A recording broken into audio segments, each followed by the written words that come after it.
Hey y'all, welcome back to the Pro Girl with Maya and Jail. In the spirit of Valentine's Day, I have a special guest here to help answer some of the questions that I got on social media. If you didn't see it, I asked you all to give me some questions that you would ask your dad about being single, love, relationships, marriage. So I invited my dad to help me answer some of those questions. So before we get started, I'll go ahead and let him introduce himself. Hey everyone, my name is Michael Moore and I'm Maya's dad, and I've been married to a mom for 31 years, and I do premarital marital counseling on the side. So I don't know it all, but I think I have a pretty good point of view and perspective on some of the opportunities that present us with marriages and relationships. Okay. So without further ado, is that how you say that? Without further ado? Anyway, Sounds good. We're about to get started. So the first question, I have him here. The first question is, what was the biggest setback? Don't be looking. Oh, okay. Okay, what was the biggest setback you experienced as a husband, and what support did you need from your spouse? Well, the biggest setback that I had when beginning with my relationship was coming into the relationship with unrealistic expectations or unspoken expectations. Well, Mr. Mike, what do you mean by unrealistic expectations? Coming to the relationship expecting something to happen based upon prior relationships or what I saw. Keep in mind that everybody might not have the same experience that you have, and every household is not done the same way that you might have seen things done in your household. And unspoken expectations, when I talk about that, that means that we hadn't sat down and we had not shared our values and our non-negotiables, what we're going to do, how we're going to handle different situations. You got to level set. You got to come into the relationship with a level setting that we're not going to use profanity to each other. We're not going to belittle each other. You know, some things we just not going to do. We're not going to put our hands on each other. Oh, most definitely. We're not going to put our hands on anybody. Period. No. That's not even an option. That's a non-negotiable. So you got to just sit down with your partner when you begin to move from just dating to a serious courtship and talk about non-negotiable, some things that we're not going to do in our relationship, because the ultimate goal is to do those things that would make our relationship healthy. Period. Okay. Next. Okay. When did you realize you were tired of playing games and ready to settle down? Is this a question you're asking, or did your mom put that question out there? Actually, neither. This was a question that we got. Okay, so they want to know, when was you tired of playing games? Okay, a legitimate question. Basically, when I got into the game. What you saw with my mom? Yeah, what I saw in your mom. Okay. Well, when I was in the game, it was, when I'm in the game, when I was dating, you know, I just wanted some things out of life. And I saw that from the circle or the environment I was around in my career, my friends, I saw that those people that necessarily didn't look like me, they started out early working together and accomplishing things together. And they enjoyed and grew together. And that's what it's all about. Meeting somebody, you having common goals, you want to grow together, and you just connect. And you can accomplish so much when two pull together versus one trying to do it all. So what you saw in mama? What I saw in her, I saw determination to make things happen. She was pretty. Period. That was just the bonus that I got on the side. But her intellect, she had values. She wanted the same thing. She wanted a better life, and she believed in working together. And that was some of the main things that drove me toward her. And most of all, she respected me. Okay.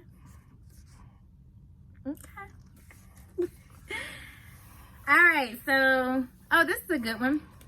Why do you think parents make marriage look easy, leaving their children unprepared for the not so easy marriage life?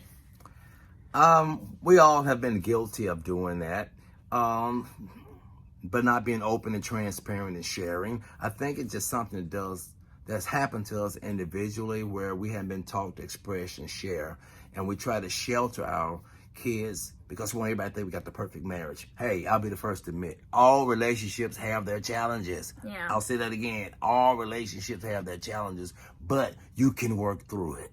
Yeah. And you got to put in the work. Marriage is work. Relationships are work.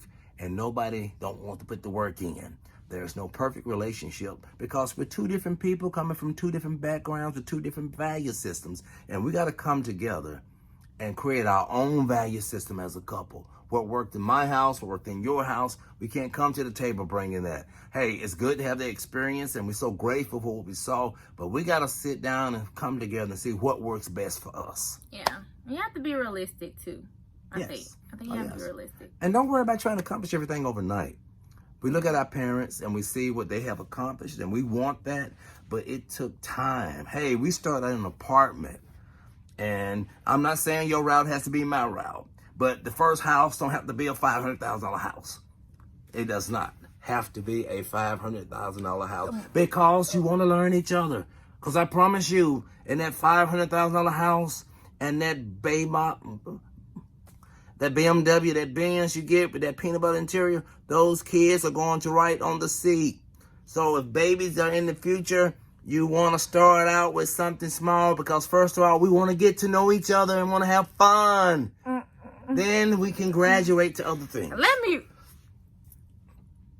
And that was just my passion talking. We'll talk about that later, baby, because we do need that. Now, if you've got the finances to do it, hey, hats off, go for it. But if you both are trying to get your careers off or somebody wants the further education, hey, because most of the times when relationships don't work, it only working because we put stress on each other. We're tired and we're stressed. And all that stuff, it's going to be there. I promise you, you'll get it. Next. Type it right, sweetie. We can agree to disagree. Indeed. You got it. You got it. Okay. During the difficult times in your marriage, what made you stay the course and not give up like most people? That's a deep one. Yeah, that's why it's good to have a personal relationship. And when that personal relationship, I'm talking about a relationship with God. Because he will give us the strength and we can seek godly counsel. Get counsel from those when you're going through something that qualifies to tell you, that's going to speak life into you and going to give you hope. Yeah. Nobody that tells you there's doom and gloom. Nothing is perfect. You go through seasons in relationships. We started out, me and her mom, then we started having babies. So guys, sometimes we take the back seat when the babies come into the picture, but that's only for a season. If somebody's trying to get their career off, further education, hey, it's only for a season. But make sure that you're getting good counsel from people that qualify. Yeah. For example, if the guy's 35, the girl's 35, and on their fourth or fifth spouse, and none of them have passed away, they're still living, you might not want to get your counsel from that person. Baby, I can't tell you that. You might not want to get your counsel from that. But you got to make sure that your circle includes young, old, single, married. You got to be well-rounded and make sure that when you're getting advice, get it from people that might be mature enough or has the skill sets to speak into your life. Yeah. So you should not be a married man or married woman getting advice from a single person. Yes. That's not wise. Or if you're two professional people and got things that you're trying to accomplish and somebody that don't have the skill sets that have been exposed, they're not bad people, but they might not have been as exposed as you have been. Yeah, they're not cultured. Yeah. They can't see it. They're not culturally competent to be telling you stuff. They can't. Yeah. They're people, but they can't do it. We're going to keep going. So. Yes, ma'am. What are some of, and I think you kind of touched on this, but what are some of the things you looked for in a young wife, or some things that, and it doesn't have to be you, but just some qualities that people can look for in a wife or a husband? Well, the first thing you need to do when you're dating someone, get to know them. Okay. Get to know their families. I know we're in a day and time when individuals feel like, I'm after this person. I don't care about their siblings, their parents. I want to get to know them. I'm after him or her. No, that's not a good rule. You're marrying the whole family. You are marrying the whole family. You're getting the package deal. Yes. You get the good, the bad, and the ugly. So you need to go and see what you're dealing with, to see how the family interacts with each other, to see how the men are talked to, how the women are talked to, how things are handled. Oftentimes, it's not that a person is bad, but the authority figures in their lives has a lot of influence. They may have dad issues. And sometimes that influence could be negative as well as positive. Mm-hmm. You know, people dealing with abandonment. Was there a father in the home? Are you the middle child? Are you the older child? Are you the only child? Are and you the you're only selfish, child? And and you're you like your it's own, a whole lot of dynamics go with you that. want your way. Yeah, it's a So, whole lot of dynamics go with agree. that. Anything else you would look for in a wife or a husband? Just any kind of qualities or characteristics? Well, Maya told me this is not a biblical video that we're making, but I strongly encourage that you have someone that has a personal relationship with Christ. Yeah. And the I reason agree. why I push that is because when things get tough and challenges come, we can always go to him and get our help and get our guidance. And he will connect us sometimes. Sometimes he speaks directly to us, and sometimes he'll connect us with people that can help us along the journey and can give us value and give us direction on what to do. So a person got a faith that they don't mind reaching to a higher power to seek guidance and, you know, getting the biblical map on how relationships should be. Because there comes a time when you're not right, I'm not right. We just got to trust God. Yeah. And we got to be in the order of the man, the woman, the children, and everybody else. Wait, let's talk about submission, because I see that on Twitter a lot and just on social media. How do you feel about submission? Because, you know, you have some women that are like, submit to your husband and all these things. And then you have some women that are, well, I'm not going to say women. No, yes, I am. I'm going to say you have some women that believe that, and you have other women that are like, you know, a man needs to be able to lead in order for me to be able to submit. And then you have the independent women group, or the people that get tagged with being an independent woman, because sometimes that means you're just financially sound or you're educated, and they automatically attach that to being an independent woman. But or some men believe that, hey, my way is the highway. I have the, you know, whatever I say goes. So how do you feel about submission? That's a loaded question. Yeah, it is. That is a very loaded question, and I'm going to try my best to be short in my response. You know, it's always amazing to me when people talk about submission and they pull scripture out and talk about why submit yourself to your own husband. But, you know, you think you got it bad. We're being crucified. He said, men, love your wife like Christ loved the church, and Christ was crucified for the church. He died for the church. So, you know, you think submission is tough. We have to crucify ourselves daily for you all. So it's a mutual thing when it comes down to submission. And if you love somebody, you're not submitting. You just want to see them happy, and you're just trying to work things out. And I do believe that when we realize that marriage is a earthly representation in Christ and the church. Christ died for the church. The female is the bride, and she is the church. And when we realize what marriage represents, I do believe when we finally accept and submit to what it is, we will handle each other so much better. And we realize that, you know, your prayers will be hindered on how you treat your wife. You know, she represents the church, and Christ did everything for the church. So if we spend more time ministering to each other, like getting to know you, your needs, and focus on pleasing you, and you focus on pleasing me, then we don't have time to argue, because I love you enough to see you happy. So if I get to know you, I won't do those things to make you feel sad. And if I do, I'll be quick to say I'm sorry. And it's okay if you don't know, because a lot of times we do things we just didn't know. We didn't see positive role models. We didn't see the good examples. And a lot of things that we're challenged with in relationships, and the hurt that we're dealing with, all the time it hadn't happened to us, but it has happened to somebody that's close to us. So we can't go in with those a made up mind, what I'm not going to take. You know, I'm not going to do this, I'm not going to take this. And we go in with a made up mind, so we're not flexible. Yeah. Because of what somebody else that we love and care for went through, and we go in. We heard the horror stories in the barbershop, in the beauty shop, on the job, but that's not the case with everybody. Yeah. That's why you got to enlarge your circle and get around some people that's heading the same direction that you're headed in. Okay. So you got to die for me. Yes. I got to die to my flesh daily. Hey, and you're gonna be tempted. It's gonna be somebody prettier, more money, better career, got more foundation. That challenge is gonna always be there. But because I love her mom, when those options come my way, I have to look to the side and say, no, the grass is now greener on the other side than what I think. Because guess what? I'm going to tell you a secret, everybody. Issues going to be with anybody you with. You just got to work through them. That's just life. Yeah. Okay. I like that. How important is friendship before marriage? Friendship is very important in a relationship. I agree.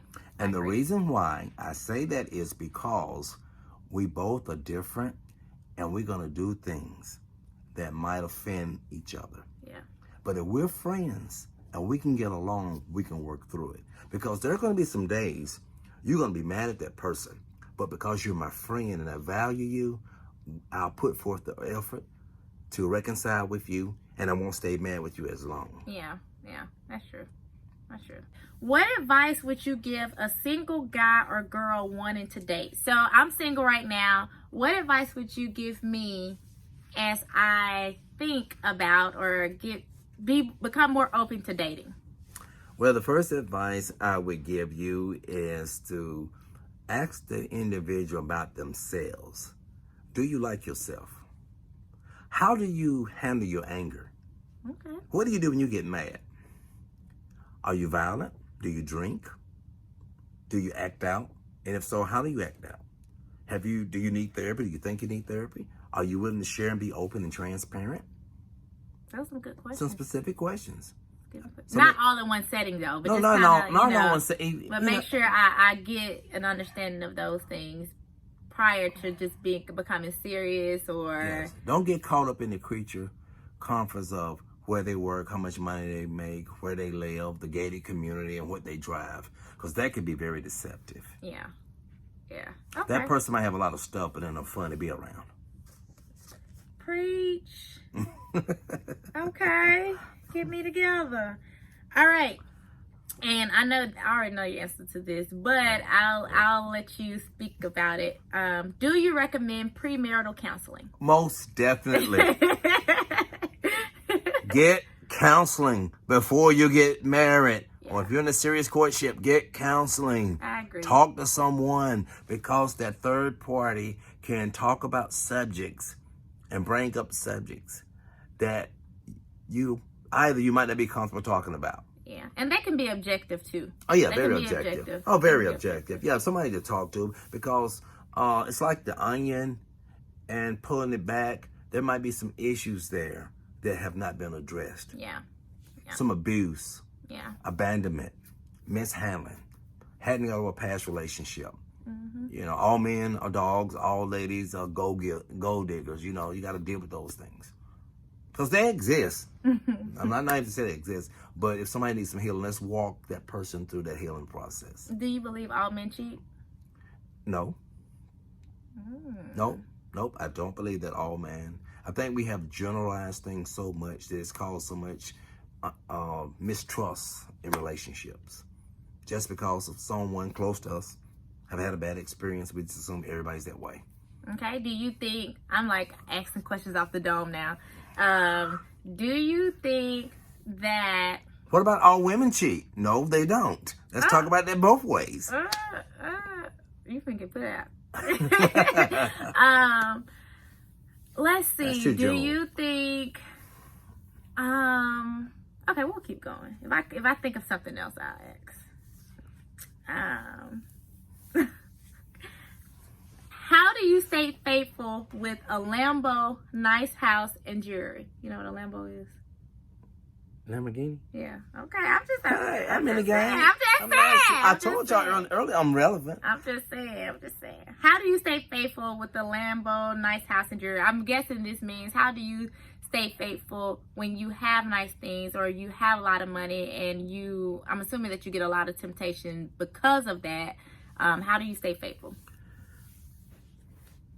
You stay faithful by remaining humble. Oftentimes, as you get older and you see people looking for security, they're looking for help. Yeah.